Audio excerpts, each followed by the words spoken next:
침몰한 세월호에서 기름이 유출돼 큰 피해가 발생했지만 흡착포 외에는 기름 확산을 막을 수 있는 별다른 대책이 없는 상태입니다. 그런데 국내 연구진이 이물질을 걸러내듯이 뜰채로 기름만을 떠서 제거하는 신기술을 개발했습니다. 양회영 기자가 취재했습니다.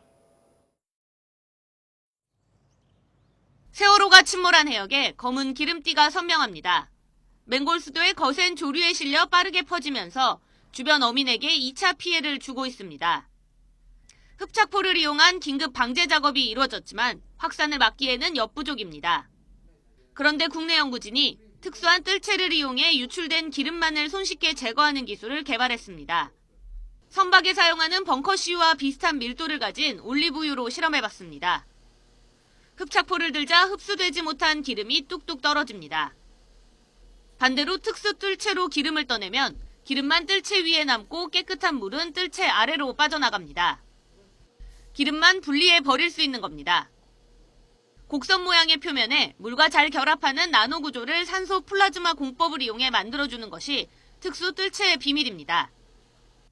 기존 흡착포는 물을 싫어하는 성질을 갖고 있어 기름을 직접 빨아들입니다. 하지만 뜰채는 기름이 아닌 물을 흡수합니다. 뜰채 표면이 물과 먼저 결합해 물막을 만들면 물 위에 있는 기름이 구멍을 통과하지 못하고 걸러지는 겁니다. 한번 기름을 흡수하고 나면 버려야 하는 기존 흡착포와 달리 이 뜰채를 이용하면 여러 번에 걸쳐 기름을 제거할 수 있습니다.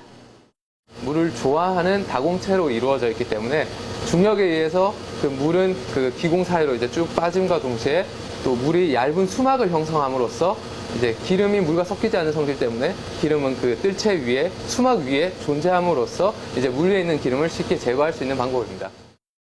뜰채를 이용하면 사용 후 흡착포를 태워버려야 하는 2차 처리 비용도 줄일 수 있습니다. 또 불리한 기름을 재사용할 수 있다는 장점도 갖고 있지만 아주 큰 뜰채를 제작해 성능을 평가해야 한다는 과제가 남았습니다.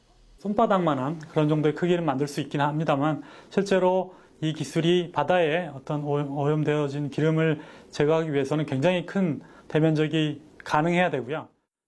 대면적 뜰채 표면 처리와 해양 실험 등 후속 연구를 진행한다면 별다른 대안이 없는 해양 기름 유출 사고에 대한 획기적인 방제 기술이 될 수 있을 것으로 보입니다. YTN 사이언스 양회영입니다.